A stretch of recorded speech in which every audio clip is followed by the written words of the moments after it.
राजनीति हान्जानिफ्राय क'क्राझाराव फैगौ बिटिसि बिसायख'थियाव खामानि मावनो जे मोनसे स्टेरिं कमिटिनि अफिस आरो मावख' जों दिनै बेखेवनाय जाबाय धुमधामै आरो खोब मोजां बयबो बाहागो लादों आरो दिनैनिफ्राय जोङो अफिसियेलि बे जे मोनसे बिसायख'थि फोसावदिंनायनि जे हाबाफारि बेखौ जोङो लाबाय आरो फैबाय थानाय समावहाय जिखिनि केन्डिडेट फोसावनानै नमिनेशन साबमिट होनाय आरो प्रचार अभियान खालामनाय गासिबो खामानिखौ नैबे मावख'निफ्राय खालामनाय जागोन दा गतिके सेन्ट्रेलि जों बेवहाय खालामनाय जाबाय बाखि जों समस्ति वाइसै आरोबाव जोङो बे इलेक्शन स्टेरिं कमिटिखौ जों बानायनाय जागोन आरो बेबायदिनो समस्ति वाइसै 40टा समस्तियाव जों खामानिखौ मावगोन जोङो सेकेन्ड पार्टनि जे केन्डिडेट फोसावनायनि बाथ्रा दङ बेखौ जायखिजाया समावनो जों होनो थांगासिनो दङ आरो बेखौ जोङो समाव रायजो राजाफोरनो मिथिहोगोन दोलोनि गेजेराव टिकेटखौ लानानै सोलाय बेलाय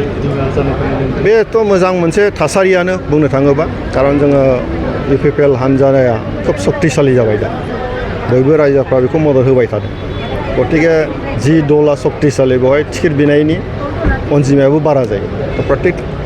गोबां समस्तियावनो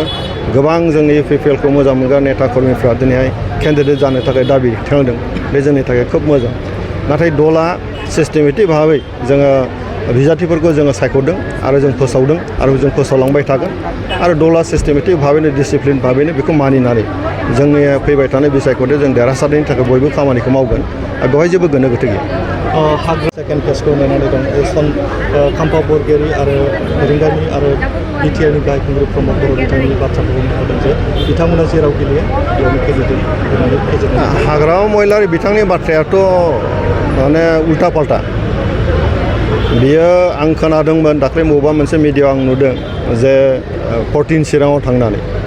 बे 14 चिराङाव गाव गेलेनो होननानै दा बिथांनि बाथ्राया फुङाव सानसे बेलासियाव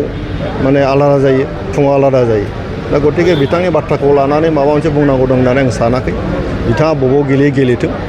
जोंनि UPPL हान्जाया जों 40टा समस्तियाव गेलेगोन खाम्फा बरगयारिया टिकेट मोनगोन बेबो खाथां